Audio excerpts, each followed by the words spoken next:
மாணிக்கவாசகரின் திருவெம்பாவை. மாலறியா நான்முகனும் காணா மலையினாம் போலறிவோம் என்றுள்ள பொக்கங்களே பேசும்.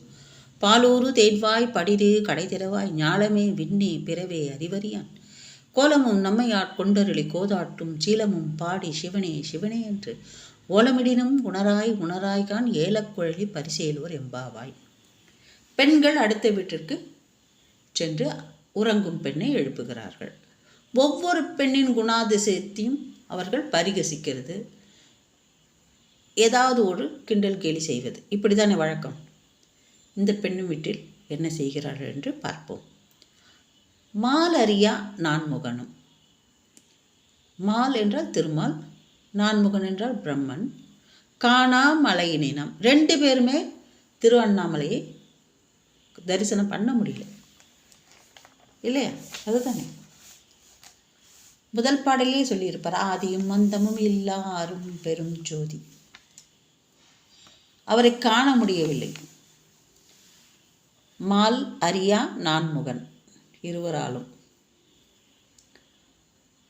அடுத்த பெண்ணின் வீட்டிற்கு சென்று அந்த பெண்ணின் பேசும் திறனை பரிகசித்து பாடுகிறார்கள். எப்படி?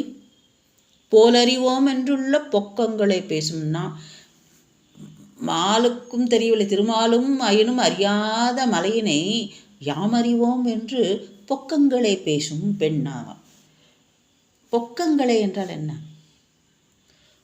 பொய்ய உண்மை மாதிரியவே பேசுறது, தெரியவே தெரியாது, அப்படி ஒரு சமாளிப்பு. பொக்கங்களே பேசும் என்று பரிகசிக்கிறார்கள். பரம்பொருளை இவர்களாலே அறிய முடியவில்லை, விண்ணோர்களால் அறிய முடியவில்லை பரம்பொருளை. ஆனால் நான் அறிந்து விட்டேன் என்று பொய் சொல்லுகிறாள். பாலூரு தேன்வாய் படிரி கடை திரவாய். எப்படி பேசுவாளாம்? பாலூரும் தேனூரும். பால் ஊற பேசுவது அப்படின்னா என்ன? தேன் ஊற பால் ஊற பேசுவது, இந்த ஹனி டங்குன்னு சொல்லுவாங்களே, அந்த மாதிரி இனிக்க இனிக்க பேசுவது. சொற்கள் தேனில் தோய்த்து பாலில் கலந்து இனிக்க பேசுவது. எல்லாரும் பாலில் தேன் கலப்பாங்கன்னா இந்தம்மா தேனில் பால் கலப்பாங்க, அந்த அளவுக்கு இனிக்க பேசுவது. பாலூர் தேன்வாய் படிரி கடை தெருவாய். படிரி என்பதற்கு என்ன பொருள் என்றால் பொய், சூழ்ச்சி, ஏமாற்றுதல். படிரி அப்படின்னு கூப்பிட்றாங்க. அப்படின்னா சூழ்ச்சி பெண்ணே அப்படி வச்சுக்கலாம். சூழ்ச்சி பெண்ணே கடை திறவாய், வாசல் கதவை திற. ஞாலமே விண்ணே பிறவே அறிவறியான். ஞாலம் என்றால் பூமி, விண்ணே என்றால் வானுலகம், பிறவே என்றால் அதற்கு இடைப்பட்ட உலகம். விண்ணுக்கும் மண்ணுக்கும் இடைப்பட்ட உலகம் பிறவே. அறிவறியான், இந்த மூ உலகமும் அறிவதற்கு அரியவன் அவன். அவன் உலகத்தவராலும் உணர முடியாது, விண்ணோராலும் விளங்கிக் கொள்ள முடியாது, பிற ஆற்றலாலும் அறிய முடியாது. அறிவு அறியான், அவன் அறிவதற்கு அரிதானவன், அப்பாற்பட்டவன், நம் அறிவுக்கு அப்பாற்பட்டவன். அவன் அறிய முடியாது. ஆனால் எனக்கு தெரியும் சொல்லிக்க, எனக்கு தெரியும் சொல்லிட்டு தூங்கி கொண்டிருக்கிறாய் என்று புலம்புகிறார்கள். கோலமும் நம்மையாட் கொண்டருளி கோதாட்டும். கோலமும்னா அழகான தோற்றம். அவர் எல்லாருக்கும் ஒரு தோற்றத்தை காண்பித்து அவர்களை ஆட்கொள்பவராம். கோலமும் நம்மையாட் கொண்டருளி. மாணிக்க வாசகருக்கு எப்படி கோலம் காட்டினார்? குருந்த மரத்தடியில் அந்தணனாக காட்சியளித்தாராம். மாணிக்க வாசகர் யாரு? அரிமர்தன பாண்டியனின் அமைச்சர். அவர் எதற்கு வந்தார் திருப்பெருந்துறைக்கு? குதிரைகள் வாங்க வந்தவர். குதிரையை வாங்க வந்தவர் குருந்த மரத்தடியில் அந்தணனை கண்டதும் அப்படியே அமர்ந்து விட்டாராம். ஈர்த்து போய்விட்டது அவருக்கு. அதுக்கப்புறம் அவர் நாட்டுக்கு திரும்பி போகலை, குதிரையும் வாங்கலை, திருப்பெருந்துறையிலேயே இருந்து கோயில் கட்டினாராம். இதுதான் அவருடைய வரலாறு.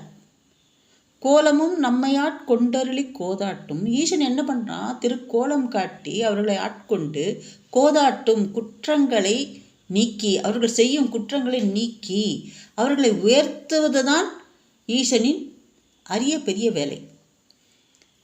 அவர் யாரெல்லாம் விரும்பி அவங்களை ஆட்கொள்கிறாரோ அவர்களை உயர்த்துதல். மாணிக்கவாசகருக்கு என்ன, இன்னும் 9ஆம் நூற்றாண்டில் எழுதிய பாடல் இன்றும் பேசப்படுகிறது, இன்றும் பிரசித்தி பெற்று வருகிறது. தெரியும் இல்லையா? சிவபுராணம் டி.யு. போப் அவர்களால் மொழிபெயர்க்கப்பட்டது. இப்படி அவரை உயர்த்தியிருக்கிறார். ஒவ்வொருத்தருக்கும் அவர் ஒரு கோலம் காட்டியிருக்கிறாராம். தில்லையில் நடராஜராக கோலம் காட்டினாராம். யாருக்கு என்றால் வியாக்கிரவாத அப்படின்னு சொல்லிட்டு பதஞ்சலி முனிவர் அப்படின்னு சொல்லிட்டு 2 பேருக்கும் அவர் நடன காட்சி தில்லையில். இப்படியாக அவர்களுடைய குற்றங்களை நீக்கி அவர்களை உயர்த்துதல். அவருடைய வேலையே இதுதான். அன்பர்களை தன்னிடம் அழைத்து ஆட்கொண்டு அவர்களை உயர்த்துதல். உமாவதியாக, பிட்சாடனராக இப்படியெல்லாம் கோலம் காட்டியிருக்கிறாராம் ஈசன். அன்பர்களின் குற்றங்களை நீக்கி அன்பர்களை உயர்த்துவது சீலம் என்று பெயர். அந்த உயர்ந்த குணம் அவருக்கு சீலம். சீலமும் பாடி அவருடைய அந்த உயர்ந்த குணத்தை பாடி சிவனே சிவனேன்னு பாடுறோம். நாங்கள் இப்படி தான் பாடிக்கிட்டு நிற்கிறோம். சிவனே சிவனே என்று பாடிக்கொண்டு வந்தோம். இப்பொழுது ஓலமிடுகிறோம். ஓலமிடினும் உணராய் உணராய்கன். நல்லா தூங்கிக்கிட்டு இருக்கிறோமா, நாங்கள் பாட்டு சிவனே சிவனேன்னு பாடிக்கிட்டு வந்துட்டுருக்கோம். ஓலமிட்டாலும் நீ உணரவில்லை. உணராய் உணராய் என்பது அடுக்கு தொடர். அந்த அந்த பதத்திற்கு உண்டான அழுத்தம் திருத்தமாக சொல்கிறாங்க. உணரவில்லை, உணராய் உணராய். நாங்கள் சிவனே சிவனேன்னு வந்து பாடிக்கிட்டு இருக்கோம், நீ உணரவில்லையே அம்மா. இலக்குழலி பரிசையிலோ ரெம்பாவாய். யாரோ ஒரு பெண் தூங்குகிறாள், அவளை எழுப்புகிறோம் என்று இந்த பாடலில் நாம் கொள்ள வேண்டாம். அவரவர் உள்ளங்களும் தூங்கிக் கொண்டு இருக்கின்றன என்று சொல்கிறார் மாணிக்கவாசகர். ஒவ்வொருத்தருடைய உள்ளங்களையும் தட்டி எழுப்ப வேண்டும். சிவாய நம என்று அவர்களுடன் சிவன் நாமத்தை உச்சரிக்க வேண்டும். இப்படியாக ஈசனின் அன்புக்கு ஆளாக வேண்டும். அவர் அவங்களை ஆட்கொள்ள வேண்டும். இப்படி தான் சொல்கிறார். நம் உள்ளங்களை உறக்கத்திலிருந்து மீண்டு உணர்வுகளை தட்டி எழுப்பி சிவனே சிவனே என்று ஓலமிட்டு உணர வேண்டும் என்று மாணிக்கவாசகர் நமக்கு அறிவுறுத்துகிறார் இப்பாடலில். நாளை வேறு ஒரு பெண்ணின் வீட்டில் வாசலில் சந்திப்போம். தேங்க்யூ.